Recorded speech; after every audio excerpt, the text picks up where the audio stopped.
Muy bien, le invito a que incline su rostro ahí donde estábamos a meditar en esta mañana en la palabra del Señor. Cierre sus ojos. Padre, venimos delante de tu presencia, Señor, agradecidos y también necesitados y también humillados, Señor, al saber, oh Dios, que sin ti no podemos vivir, Señor. Sin ti la vida se nos hace cuesta arriba. Si no estamos apegados a ti, realmente nos perdemos, nos extraviamos. Señor, y en esta mañana queremos que tu Espíritu Santo, que es el más importante en esta mañana, nos guíe a toda la verdad tuya, a toda la verdad de Dios, para que podamos, oh Dios, caminar bajo la luz de tu rostro. Señor, en el nombre de Jesús, resistimos y rechazamos toda obra de las tinieblas, todo argumento que se levanta contra el conocimiento de la verdad de Dios en esta mañana, y proclamamos en este lugar que donde está tu Espíritu hay libertad. Señor, muévete con libertad en las vidas y en los corazones de mis hermanos que han venido esta mañana dispuestos, Señor, a entregarte este tiempo y también a recibir de ti. Señor, que realmente en esta mañana nos vayamos bendecidos, nos vayamos fortalecidos en la fe del Hijo de Dios. Gracias te damos, Padre, te bendecimos y agradecemos en el nombre de Jesús. Amén y amén. Gloria a Dios. Una de las cosas que el Señor nos muestra es que Él persevera en su amor hacia nosotros. Él dice, en un momento el Señor dice, permaneced en mí, o sea, nos habla de que nosotros permanezcamos en Él, ¿no es cierto? Pero yo quiero destacar en esta mañana que el Señor persevera en amarnos. ¿Y sabe cómo lo demuestra el Señor que nos ama? El Señor lo demuestra en el hecho de que nos sigue hablando. Nos sigue hablando, nos sigue llamando, nos sigue dando una palabra. Y si pudiéramos nosotros, escuchen bien, si pudiéramos nosotros percibir todas las veces en las cuales Dios nos habla, creo que nos sorprenderíamos. ¿Saben por qué? Porque nos vamos a dar cuenta que la mayoría de las veces que el Señor nos habla no entra por un oído y no sale por el otro. Y es que muchas veces, queridos hermanos, nuestro entendimiento espiritual se encuentra, como dice la palabra en Efesios, entenebrecido, o sea, un entendimiento lleno de tinieblas. Y solamente la obra del Espíritu Santo, que puede convencernos de pecado, es el que puede transformarnos. Yo quiero poner un ejemplo de esto. ¿Cuántas veces nosotros andamos en pecado o hemos cometido algún pecado y viene alguien y nos dice, hermano, tenés que corregir tu vida, tenés que salir de esa conducta? Sí, ya voy a salir. El domingo voy a la iglesia. Y nada. Volvemos a encontrarnos con el hermano. ¿Qué te pasó el domingo que no fuiste? Y hablamos y decimos y le volvemos a decir, tenés que dejar esto que estás haciendo, esta amistad que tenés, porque no te ayuda. Bueno, sí, cómo no. Resulta que después seguimos en lo mismo. Y entonces nosotros tenemos allí, queridos hermanos, un ejemplo del entendimiento entenebrecido. Porque Dios, en una de esas, nos está hablando por el hermano, o por esa persona que se llegó a nosotros y nos dijo eso. por eso, queridos hermanos, necesitamos nosotros en nuestra vida la obra del Espíritu Santo, que es el único que puede transformarnos. Y yo deseo, queridos hermanos, y lo deseo para mi vida primeramente, ser sensible a su voz. Y deseo que cada uno de ustedes pueda ser sensible a la voz de Dios, no indiferentes cuando Él nos llama, cuando Él nos señala algo, cuando Él quiere corregirnos algo. Y queridos hermanos, estamos viviendo días de mucho desánimo espiritual. Es un tiempo difícil para la iglesia. Y creo, queridos hermanos, que tenemos que prestarle atención a lo que está pasando. Hoy hay un adormecimiento, hay una desidia.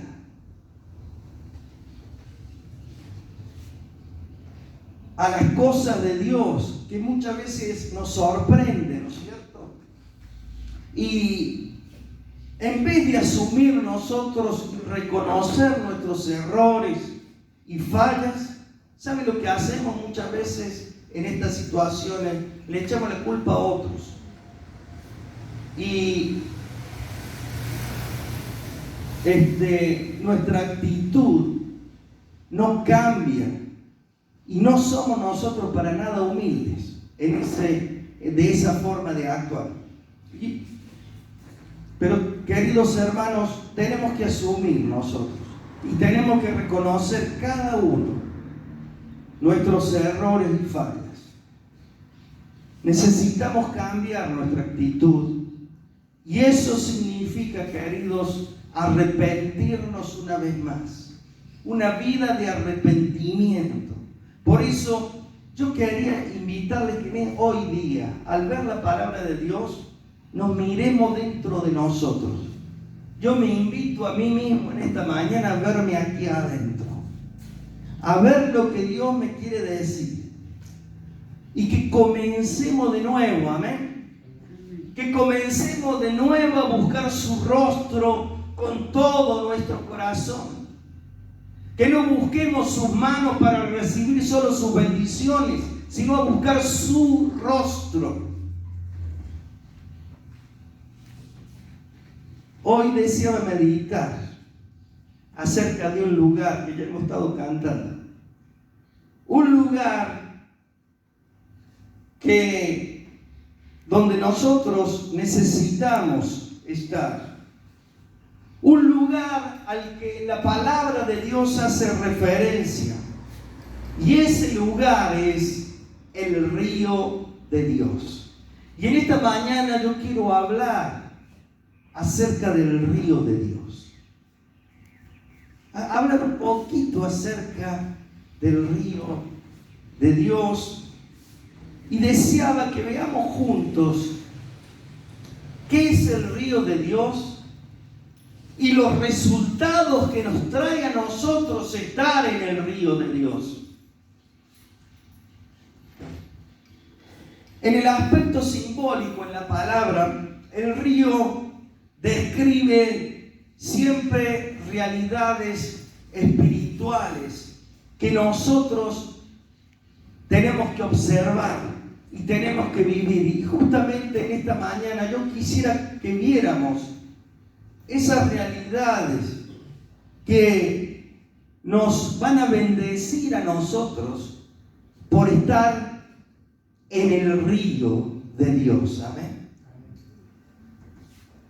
Por eso le invito a abrir el primer pasaje que vamos a leer en esta mañana, es Ezequiel, capítulo 47, versículo 1 al 11. Yo lo voy a leer en una versión que se llama Palabra de Dios para Todos, pero ustedes léanlo ahí.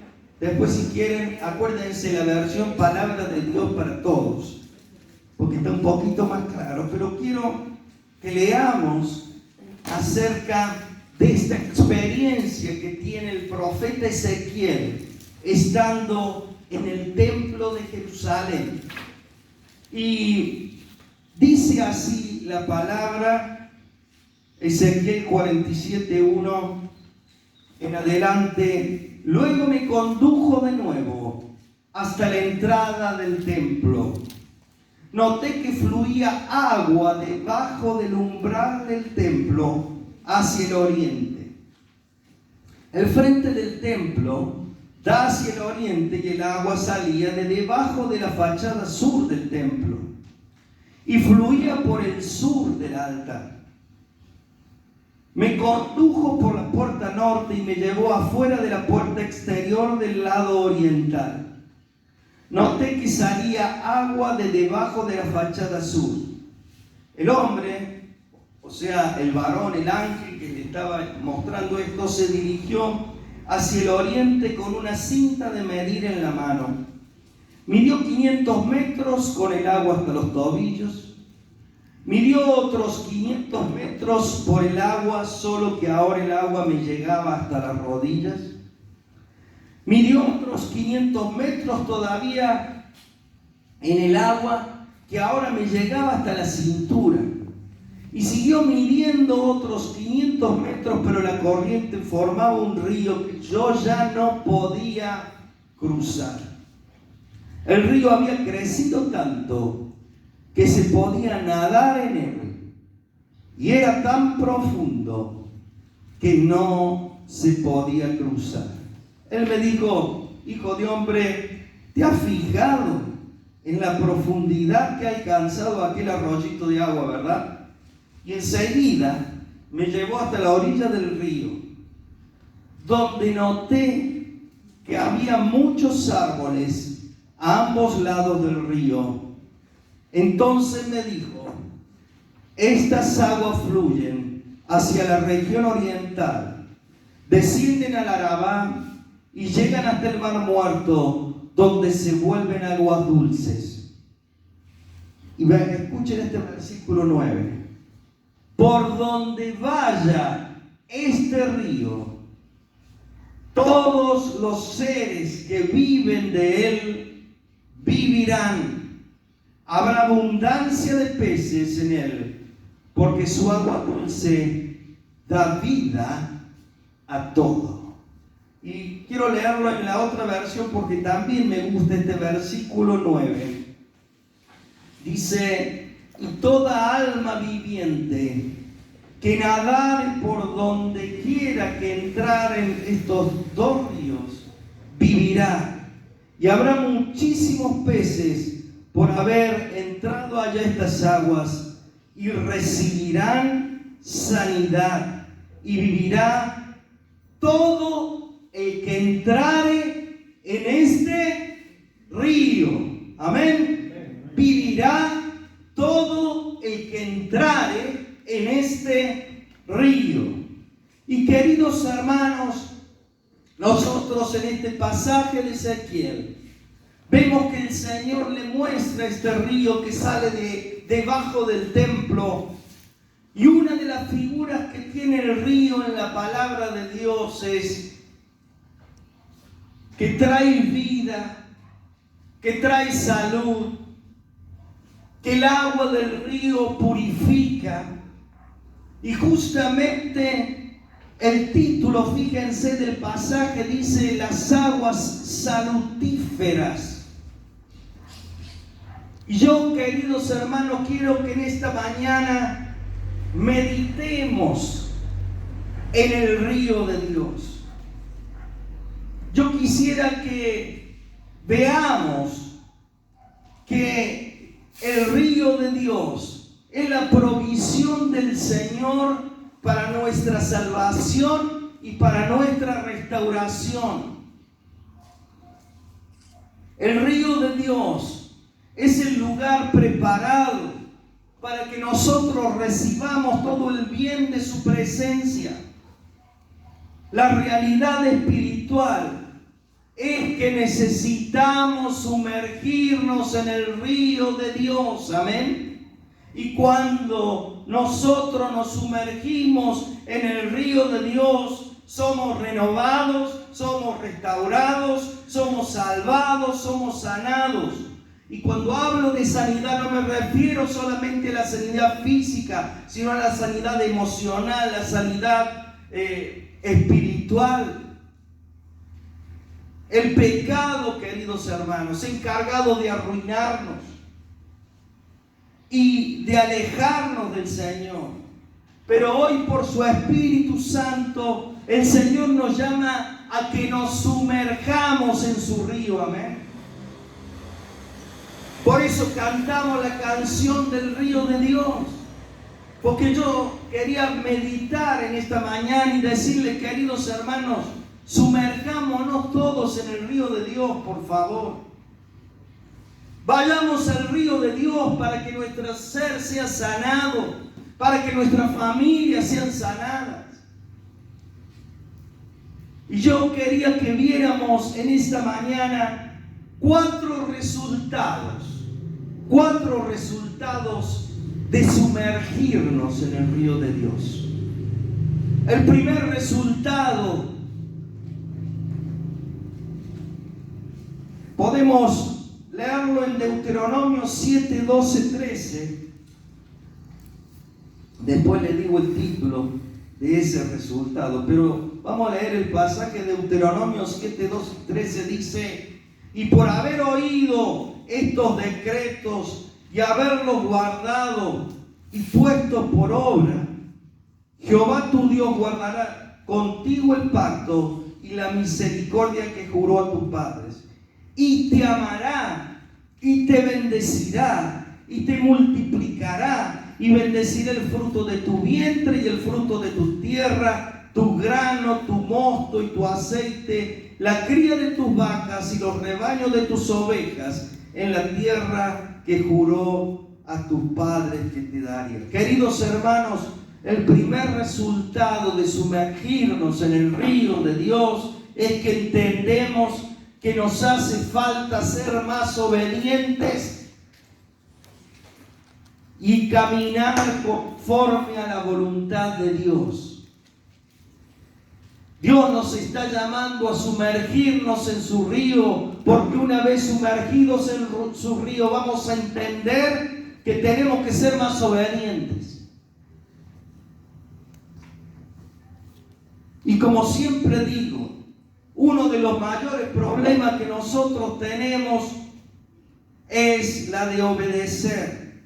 Pero cuando nosotros nos sumergimos en el río de Dios, es porque entendemos que el único camino para que nosotros y nuestras familias sean bendecidas es que obedezcamos. Amén. Queremos ser bendecidos por Dios. Enseñemos, obedezcamos y enseñemos a nuestras familias a obedecer. La obediencia tiene una relación directa, queridos hermanos, con creerle al Señor. Nuestras desobediencias son fruto de que no le creemos al Señor. Son fruto de nuestra incredulidad. Muchas veces nosotros nos enojamos con el Señor porque no vemos su bendición y buscamos de castigarlo al Señor. Lo voy a castigar a Dios. ¿Y sabes qué voy a hacer para castigarlo? No voy a ir a la reunión. No voy a ir a congregarme con mis hermanos. Con esto lo castigo al Señor. Como no me bendijiste, no voy a la iglesia. O no voy a la iglesia porque no me gusta el pastor. Porque no me gusta servir. No quiero servir. Queridos hermanos, esto es solo un ejemplo pequeño, pero es para que meditemos si realmente nosotros nos hemos arrepentido y nos hemos entregado al Señor. Y si estamos siendo obedientes, porque si no es así, como dice la palabra, hoy es el día de salvación. Amén. Hoy es el día para que te arrepientas. Hoy es el día para que corrijamos nuestros caminos. Es tiempo, queridos hermanos, de que nos humillemos. si queremos nosotros ver el obrar de Dios en nuestras vidas. Vamos a ver ahora el segundo resultado de sumergirnos en el río de Dios. El segundo resultado es que el Señor purifica nuestra alma. Por supuesto, el agua es símbolo, ¿no es cierto?, de purificación. Y si nosotros nos sumergimos en el río de Dios, el Señor va a ser tan bondadoso que nos va a limpiar. ¿Se acuerdan lo que decía David en el Salmo 51:7? Dice: purifícame con hisopo. David anhelaba la purificación de sus pecados. Y queridos hermanos, una de las cosas que nos trae el sumergirnos en el río del Señor, como decía, es la purificación. Y dice, 1 Juan 1:9, que si nosotros confesamos nuestros pecados, Él es fiel y justo, ¿para qué? Para perdonarnos y limpiarnos. Amén. La llave para ser purificado por el Señor es la confesión. Si confesamos nuestros pecados, Él es fiel y justo para limpiarnos. Muchas veces, cuando andamos extraviados, no tomamos conciencia de que necesitamos purificarnos, de que necesitamos limpiarnos de las contaminaciones de este mundo. David, luego de haber pecado, sentía esa necesidad. Dios, purifícame. Señor, purifícame. Y también él necesitaba el perdón del Señor. Queridos hermanos, estando en el río de Dios, nuestras impurezas son arrastradas por Él. Por eso clamemos al Señor por la purificación de nuestra alma. Amén. Porque podemos contaminarnos muy fácilmente con las cosas de este mundo. Voy a cambiar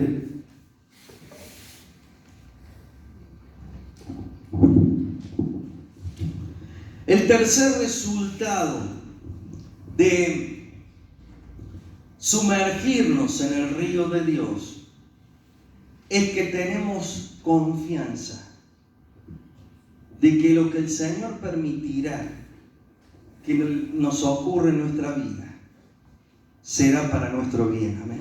Amén. Cuando nos sumergimos en el río de Dios es porque tenemos confianza. Confianza de que lo que Dios permita será para nuestro bien. Y ustedes conocen bien el versículo de Jeremías 29:11. Lo tenemos por ahí colgado en nuestra casa, ¿no es cierto? Dice, yo lo tengo en la versión justamente de esta palabra de Dios para todos. Dice: sé muy bien lo que tengo planeado para ustedes. Dice el Señor, son planes para su bienestar, no para su mal. Son planes de darle un futuro y una esperanza. Y fíjense que nosotros podemos ver en este pasaje que el Señor nos habla a nosotros como pueblo y nos dice todo lo que tiene preparado. Y todo lo que tiene preparado es para nuestro bien. Amén. Dice el escritor a los hebreos en Hebreos 10:35 y 36: no pierdan su confianza, que tiene gran recompensa, porque es necesaria la paciencia para que, habiendo hecho la voluntad de Dios, alcancen, obtengan la promesa. Amén. Y Dios nos habla a través de su Espíritu en esta mañana, con esta palabra. Querido hermano, querida hermana, Oscar, Esther, mi hermana Silvia, no pierdas tu confianza. No pierdas tu confianza en el Señor. Es necesario que tengas paciencia, dice, para que obtengamos lo prometido. El Señor nos habla aquí de esperar. y de soportar, estando bajo presión en la prueba. Pero hay un premio, queridos hermanos. Hay un premio de parte del Señor, una corona de vida para aquellos que no retroceden en su confianza al Señor. Amén. Sumergirnos en el río de Dios nos trae confianza, sin temer hacia dónde nos va a llevar la corriente del río. Amén. Me lanzo en el río de Dios y Dios, llévame a donde sea tu voluntad, pero te voy a amar y te voy a seguir. Amén. Y por último, el cuarto resultado de sumergirnos en el río de Dios es que nosotros decidimos andar bajo la guía del Espíritu Santo. Y esto está en Romanos 8:14, si lo quieren seguir con la vista. Dice ahí el apóstol Pablo lo siguiente: los que son guiados por el Espíritu de Dios, estos son, ¿cómo? Hijos de Dios. Y cuando nosotros, queridos hermanos, decidimos sumergirnos en el río de Dios, es porque hemos decidido someternos a esa guía del Espíritu. El Señor promete en su palabra que el Espíritu Santo los guiará, ¿qué? A toda la verdad, y les recordará todo lo que yo les he enseñado. Ser guiados por el Espíritu, queridos hermanos, ¿qué significa? Ser guiados por el Espíritu significa hacer morir el pecado en nuestras vidas y obedecer al Señor.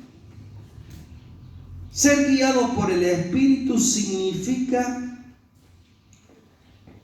hacer morir las obras de la carne, que están ahí en Gálatas 5, fíjense. Gálatas 5, 19 al 21 están las obras de la carne. Y cuando nosotros somos guiados por el Espíritu, hacemos morir esta obra de la carne. Fíjense cuáles son. Y manifiestas son las obras de la carne, que son adulterio, fornicación, inmundicia, lascivia, idolatría, hechicerías, enemistades, pleitos, celos, ira, contienda, disensiones, herejías, envidias, homicidios, borracheras, orgías y cosas semejantes a estas, acerca de las cuales os amonesto. Y como ya os lo he dicho antes, que los que practican tales cosas no heredarán el reino de Dios. Entonces, ser guiado por el Espíritu significa hacer morir esto, todas estas cosas. Por eso, queridos hermanos, en la palabra y en el Espíritu Santo tenemos una guía segura nosotros. Muchas veces decimos nosotros: ¿estaré haciendo bien o estaré haciendo mal? Queridos hermanos, acá está clarísimo lo que tenemos que hacer y lo que no tenemos que hacer. Lo que pasa es que nosotros, en la atracción, siempre dice Jesús ahí en Juan 3, dice: los hombres amaron más las tinieblas que la luz. Entonces siempre nos atrae más las tinieblas. Entonces le andamos dando vueltas para que alguien nos diga: no te hagas problema, está bien, hacelo. Entonces esperamos que alguien nos confirme eso que estamos haciendo mal, para que nos quedemos tranquilos. Bueno, ya está, ya. Pero resulta que eso que estamos haciendo está dentro, a lo mejor, de las obras de la carne. Por eso, queridos hermanos, oremos que Dios nos guíe. Y luego dice aquí el apóstol: en vez de dar lugar a las obras de la carne, ser guiado por el Espíritu, hacer morir esa obra de la carne, pero hacer resaltar el fruto del Espíritu. ¿Qué es el fruto del Espíritu? Es amor, dice Gálatas 5, 22 y 23. Es amor, gozo, paz, paciencia, benignidad, bondad, fe, mansedumbre, templanza. Contra tales cosas no hay ley. Y queridos hermanos, Esto significa ser guiado por el Espíritu. Que estos frutos estén en nuestra vida. Ser obedientes en amar, ser obedientes, como dice acá, en tener benignidad, paciencia, bondad, tener fe. Pidámosle al Señor, queridos hermanos, que nos dé la voluntad de sumergirnos en el río de Dios. Estos son tiempos muy difíciles. Y si nosotros no nos afirmamos, queridos hermanos, en el Señor, nos vamos a extraviar. Nos vamos a extraviar en nuestra fe. Por eso oremos al Señor, que nos guíe a su verdad, amén. Que nos guíe y podamos tener ese fruto del Espíritu, sumergiéndonos, como digo, en el río de Dios. Y termino con un pasaje muy conocido que está en Apocalipsis 22, porque lo que les quiero decir es que el río de Dios permanecerá por la eternidad. Y podemos volver a ver nuevamente el río de Dios en Apocalipsis 22, del 1 al 5, fíjense, dice: después me mostró un río limpio, de agua de vida, resplandeciente como cristal, que salía del trono de Dios y del Cordero, en medio de la calle de la ciudad, y a uno y a otro lado del río estaba el árbol de la vida, que produce 12 frutos, dando cada mes su fruto, y las hojas del árbol eran para la sanidad de las naciones. Y fíjense lo que dice el 3: y no habrá más maldición, y el trono de Dios y del Cordero estará en ella, y sus siervos le servirán, y verán su rostro, y su nombre estará en sus frentes. No habrá allí más noche, y no tienen necesidad de luz de lámpara, ni de luz de sol, porque el Dios, el Señor, los iluminará, y reinarán por los siglos de los siglos. Amén. Amén. En este pasaje, queridos hermanos, podemos observar que hay esperanza. Amén. Podemos observar que hay un día futuro en que estaremos en la presencia del Señor. Y a través de este pasaje, queridos hermanos, podemos observar nosotros que el río de Dios permanecerá por la eternidad. Por eso no esperemos a que estemos en la eternidad para sumergirnos en el río de Dios. Sumerjámonos ahora en el río de Dios, amén. Porque cuando estemos en su presencia permaneceremos junto a Él. Continuaremos disfrutando de Él, como dice aquí en la Nueva Jerusalén. Por eso, queridos hermanos, observemos que ese río es y será, dice, para la sanidad de las naciones, y no habrá más maldición. Amén.